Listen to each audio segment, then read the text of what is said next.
Bien-aimés dans le Christ, dans l'évangile d'aujourd'hui, il nous est dit, le Christ fut saisi de compassion et il le toucha.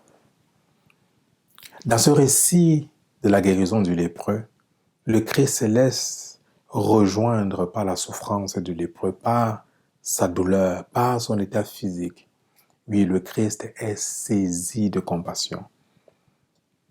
Mais il n'est pas uniquement saisi de compassion, mais le Christ approche la main et le touche.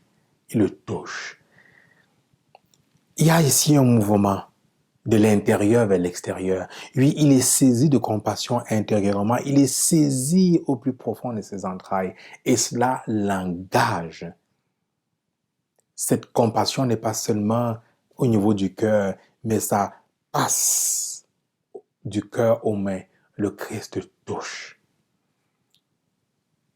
Cet évangile bien-aimé dans le Christ nous interpelle. Ce message nous est adressé.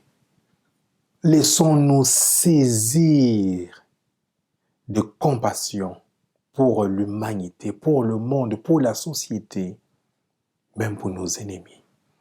Mais que ce ne soit pas seulement un sentiment ou une émotion, mais quelque chose qui nous engage, qui nous implique éventuellement à ouvrir les bras à ce monde que nous rejetons tant et que nous critiquons tant. Oui, bien-aimés dans le Christ, laissons-nous saisir de compassion, laissons-nous toucher au plus profond de nos entrailles pour ce monde qui rejette tant Dieu. Nous ne pouvons pas œuvrer pour la conversion de nos frères et de nos sœurs si nous ne nous laissons pas toucher par leur misère.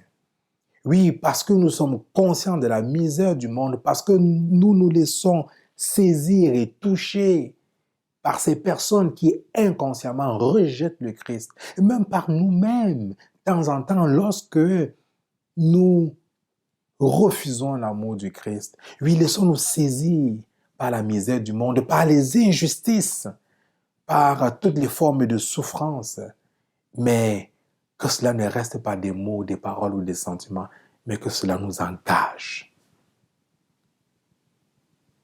Amen.